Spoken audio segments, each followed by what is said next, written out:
China wants the gold trade to move toward the physical side of it. They've actually announced that they had 4 or 5 major banks tell all their customers as of July 24th, there will be no more rehypothecation of gold on mainland China. No more futures trading, no more paper trading.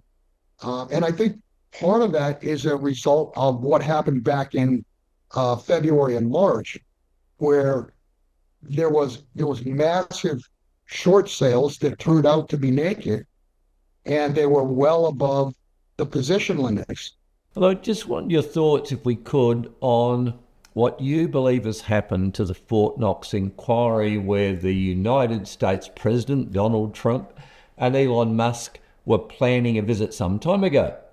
I believe Donald Trump stated that he would gain entry in 24 hours of the request and instigate an audit. Now, nothing seemingly has happened since. So I know what I find really surprising is that, and you mentioned a figure of 8,300 metric tons. So if that was confirmed to be held in storage, then this would be super positive for the US. But that hasn't happened. Again, your thoughts? Now, well, first off, they could do an audit and they could find 8,300 metric tons. I don't think that's the case. Well, let's say they found 8,300 metric tons. Then the question is, who owns that metal? Has that metal been rehypothecated? Has it been leased out? Who's the true owner? I mean, we know for a fact, up until 2004, 5, 6, central banks all over the world were leasing gold out, and they were doing that to look at the Bank of England. They sold all their gold, or not all of it, but roughly half of their gold. They leased them out thinking they were going to get income for it. And the question is, did they or have they gotten that gold back? It has that trade unwound. So first off, there's not been an audit since 1956. Yep. I mean, that is so highly suspect. And they say, well, we can't do an audit. It's too expensive. It'll cost $20 million a year. Well, $20 million a year is nothing. It's not even salt and pepper on top of a dinner. $20 million. I mean, they built bridges for more than $20 million that go to nowhere. So it can't be the cost. It can't be the expense. And again, common sense tells you if they're not doing an audit, there's probably something behind. What? I'm not sure. I'm not going to speculate on it. But if they've not audited in my lifetime, I wasn't born in 1956. If they've not done an audit in my lifetime, something smells bad. There's one other thing to that. Let me just add to that. Yep. Even if we did have an audit, would the rest of the world believe it? Would the Chinese believe it? Would the Russians believe it? I mean, it would have to be a completely transparent audit by an independent entity, maybe a group of worldwide auditors that can't be, pushed on from, U.S. auditors being pushed on by either the administration or whoever.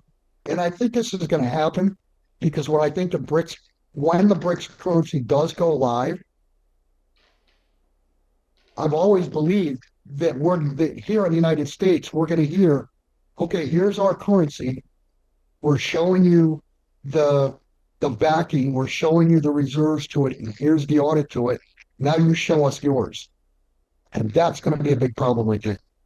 Am I right? So, yeah, I'm not quite sure if you know what Bill said there, but China will come out all guns firing and with audits and everything else. And I understand where you mentioned right at the beginning, China having 40,000 tons would not surprise me at all. I mean, even Alistair McLeod has mentioned just on the back of an envelope 35,000 tons. So there's now we've got two people and really know what they're doing, and Alistair and Bill, talking the same numbers.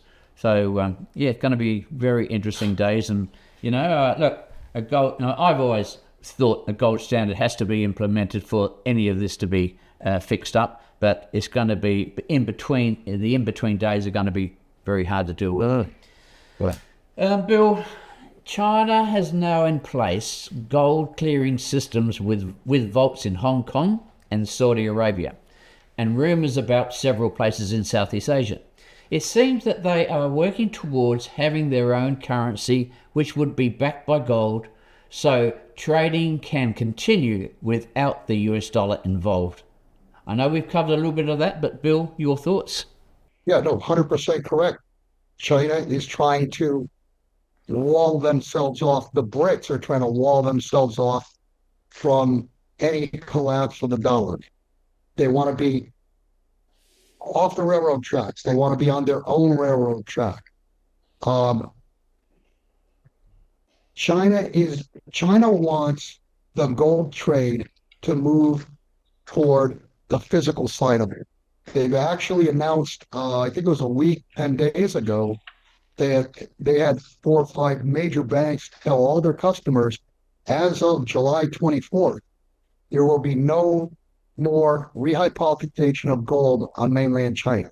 No more futures trading, no more paper trading. And I think part of that is a result of what happened back in February and March, where there was massive short sales that turned out to be naked, and they were well above the position limits. Now, that happens all the time in the US, and the CFTC never does anything. But China basically shut those traders down, and now they've gone one step further. They're closing that market.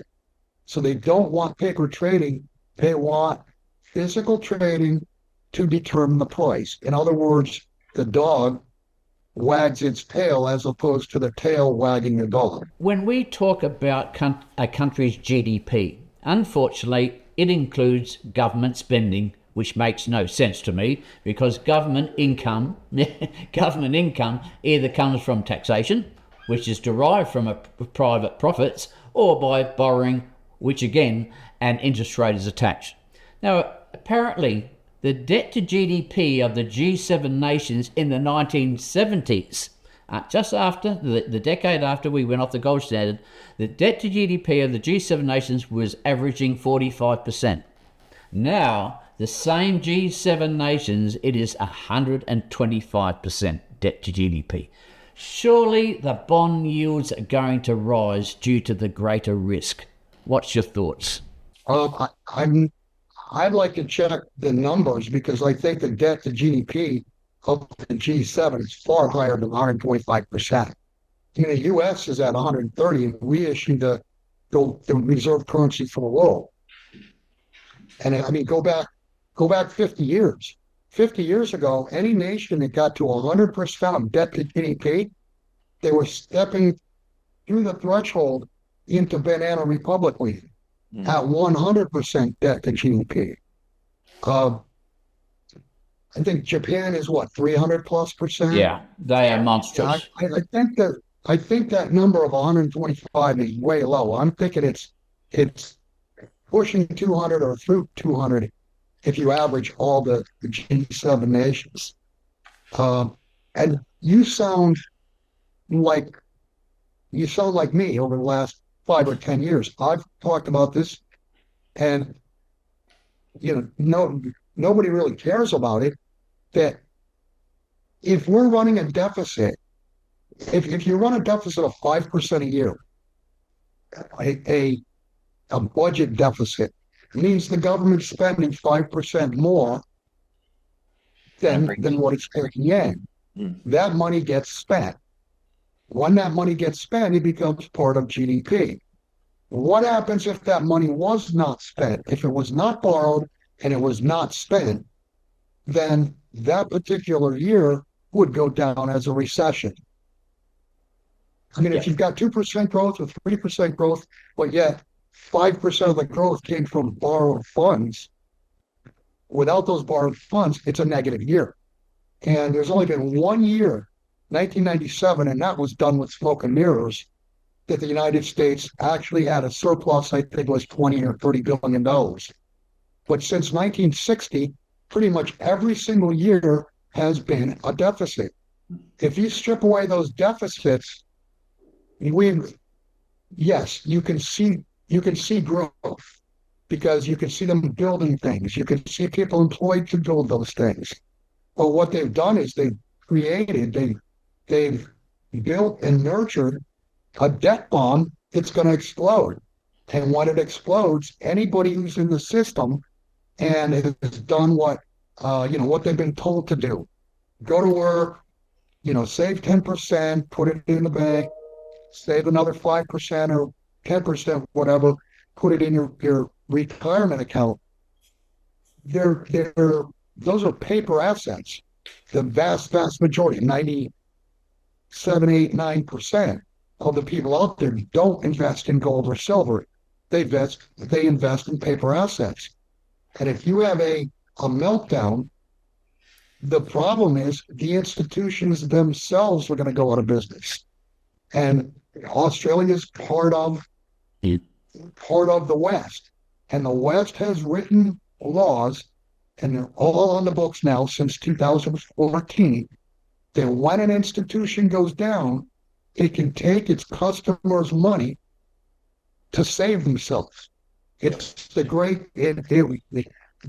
great taking by David Rogers Webb. If you put money into a bank, you are no longer a depositor. You're considered a lender. If you put money into a brokerage house and you buy stock, that is not legally your stock. It's legally the broker's stock for your benefit.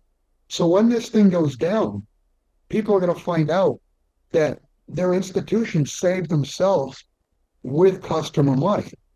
And it's totally legal. It's immoral. It's not right. It's a bad law, but that's the law. So, people need to think about that. You want as few intermediaries between you and your money, because when things go bad, your money's going to be pulled right out from under you.